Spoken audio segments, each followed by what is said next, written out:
आइए देखते हैं DETV न्यूज।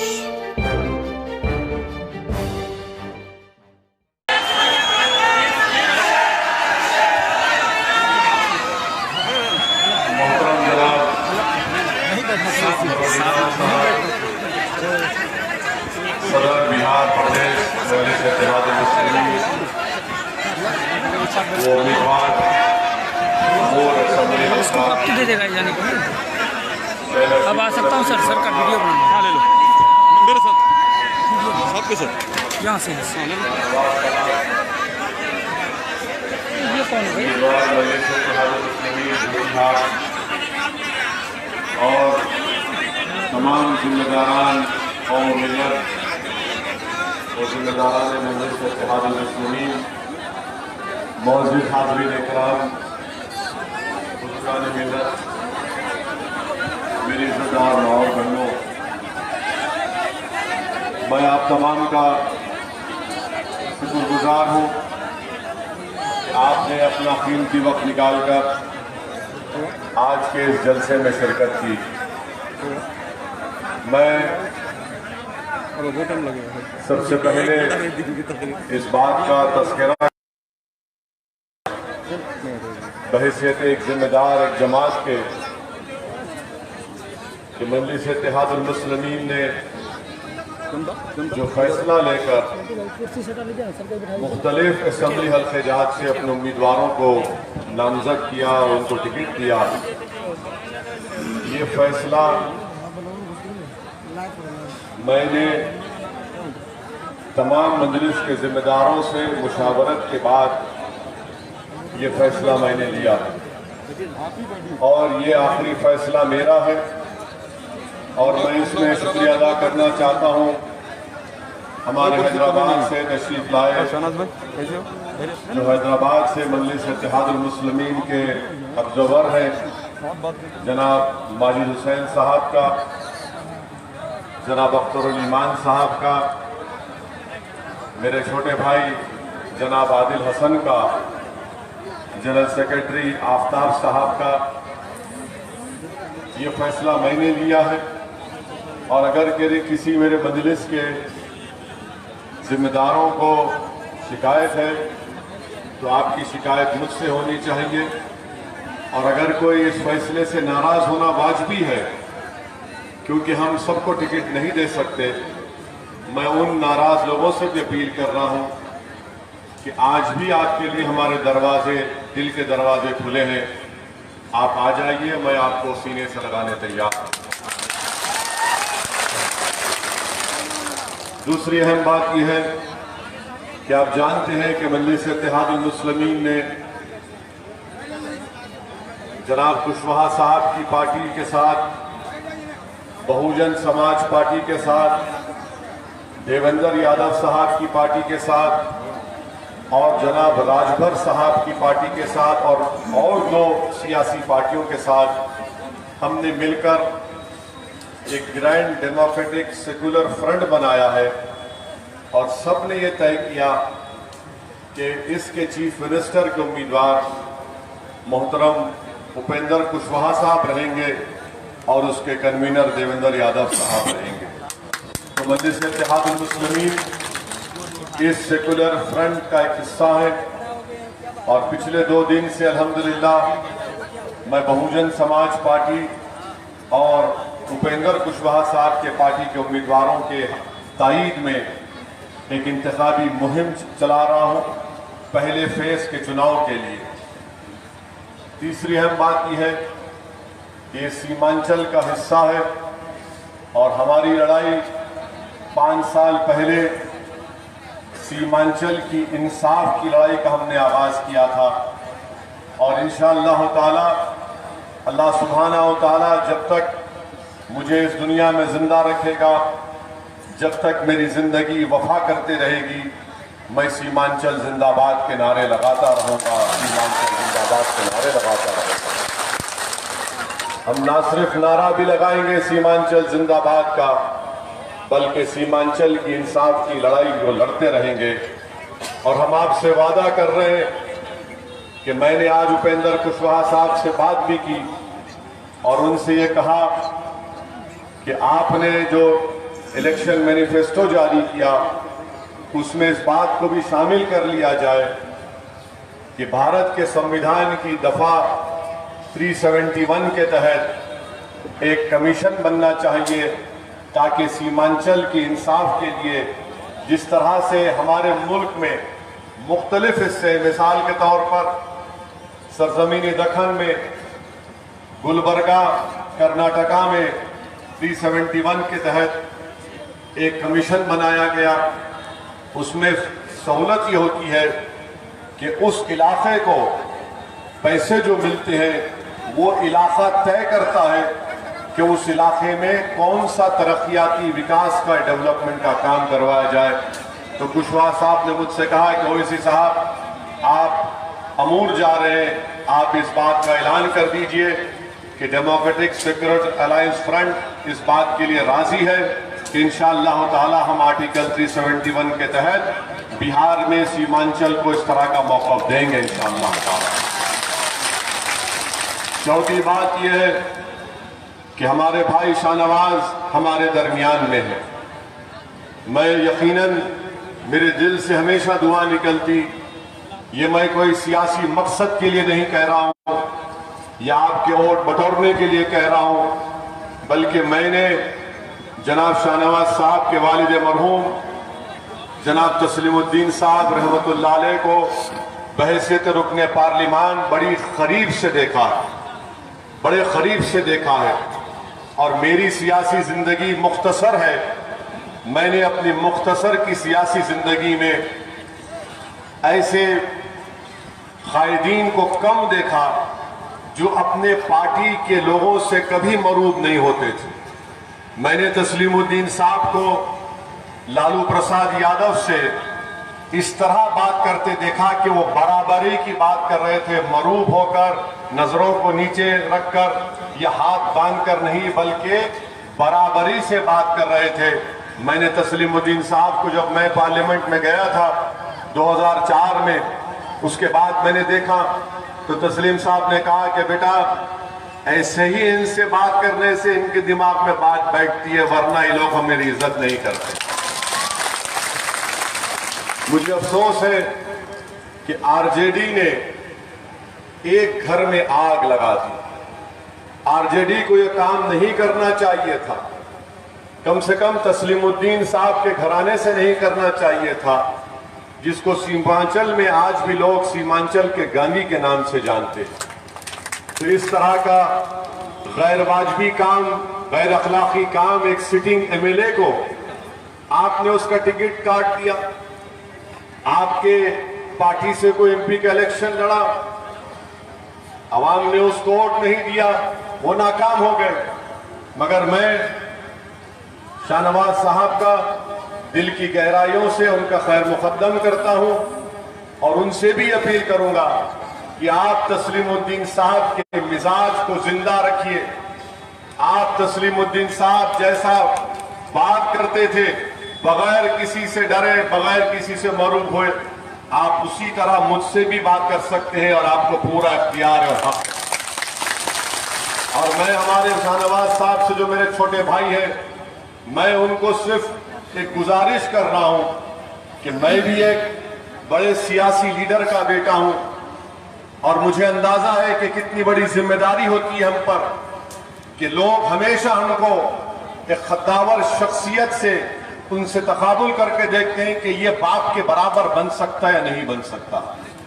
मैं आपको एक वाकया बयान करना चाहता हूं कि 2008 में हमारे मरहूम वालिद का इंतकाल हुआ और उसके बाद सरजमीने तेलंगाना में एक इलाका है जहां से हमारे फारूक साहब आए आदिलाबाद से, यहां पर काम कर रहे अमूर में। ऐसा एक इलाका है, वहां पर एक फिरका परस्त तंजीम है, हिंदू वाहिनी के लोगों ने एक घर में 8 लोगों को बंद करके उनको जला दिया और वो जिंदा जल गए, उनका इंतकाल हो गया, शहीद हो गए। तो रात में हमारे वहां पर म्युनिसिपैलिटी के चेयरमैन जनाब जाबिर साहब है, वो भी आएंगे। उन्होंने मुझे रात में इत्तला दी कि साहब ऐसा वाकया हुआ है और आपको आना है। तो मैं हैदराबाद से निकला और हैदराबाद से फारूक साहब बताएंगे कि भैंसा 250 किलोमीटर के फासले पर है। मेरे पास उस जमाने में फोर्ड एंडेवर गाड़ी थी, क्योंकि जावेर साहब ने कहा कि आपको आना पड़ेगा, कैसा भी आओ साहब। मैंने कहा कि रोड बंद है, तो जावेर साहब ने मुझसे कहा कि फुला गांव से वो रोड लेकर आप आइए। खैर बहरहाल हम अकेले वहां पर पहुंचे और हमारे मजलिस के जिम्मेदारों के साथ हम उस गांव में गए। हमने घर के दरवाजों को खोला और उन लाशों को निकाला जो बहुत तकरीबन जल चुकी थी। बड़ा एहतजाज हुआ। वक्त होम मिनिस्टर की गाड़ी के सामने हम ठहर गए, पूरे जिम्मेदार ठहर गए। बहरहाल बहुत बड़ा एहतजाज हुआ। तो मैं रात में जब वापिस आ रहा था, निजामाबाद में पेट्रोल डीजल के लिए गाड़ी के लिए पेट्रोल स्टेशन पर रुका, तो फजर की नमाज पढ़ के हम आए, तो नमाज के मस्जिद के सामने से एक ज़ईफ शख्स चलते हुए आए और आकर मुझसे पूछा कि क्या तुम असदुद्दीन ओवैसी हो।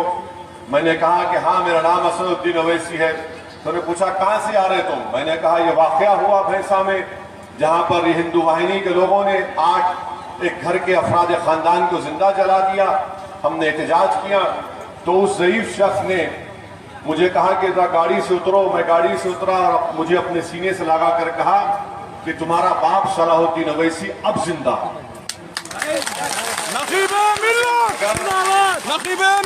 उन्होंने कहा कि अब तुम्हारा बाप जिंदा है, तुम्हारा बाप नहीं मरा। मैं समझा नहीं, बाप के खोने का गम हर औलाद को रहता है। मैंने कहा कि चाचा क्या बोलना चाहते हैं। बोले कि बेटा इसी तरह गरीब मजलूमों का साथ दो, तुम्हारा बाप जिंदा रहेगा।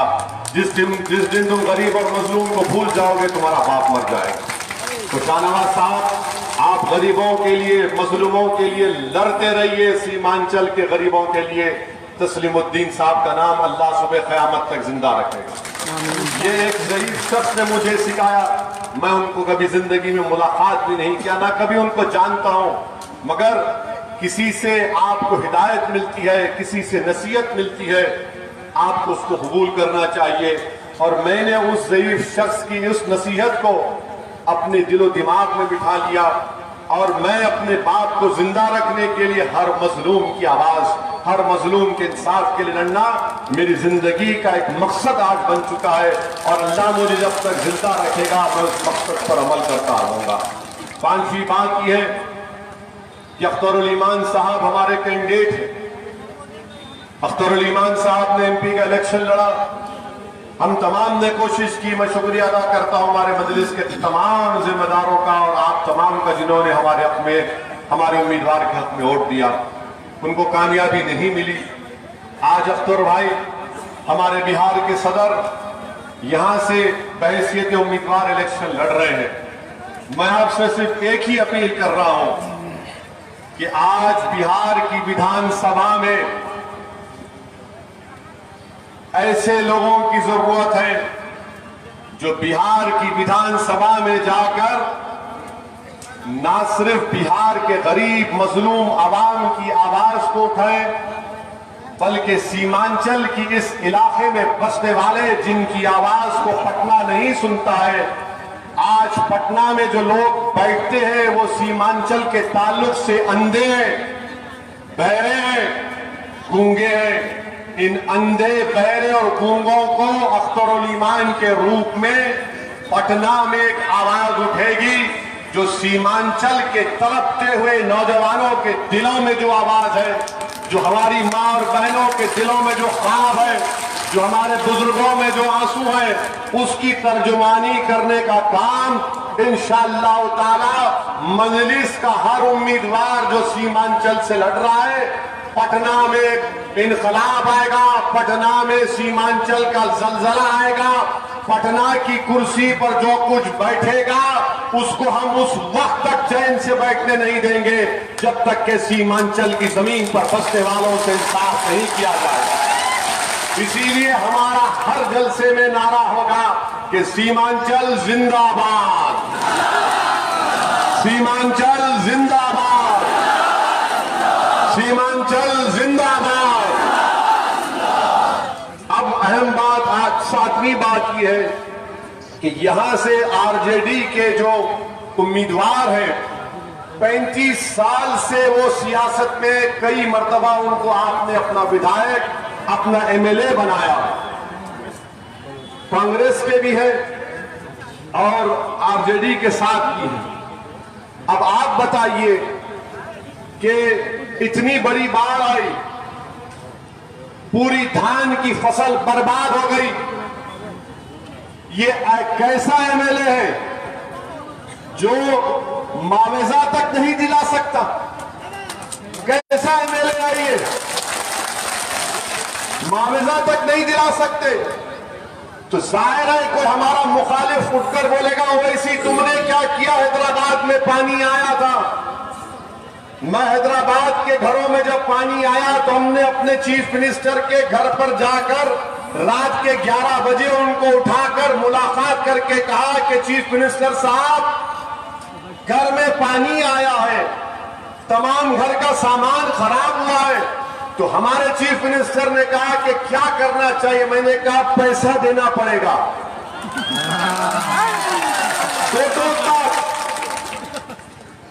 लच्छेदार गुफ्तगू ने पैसा देना पड़ेगा। बोले आप जाइए, सुबह तक ऐलान करूंगा।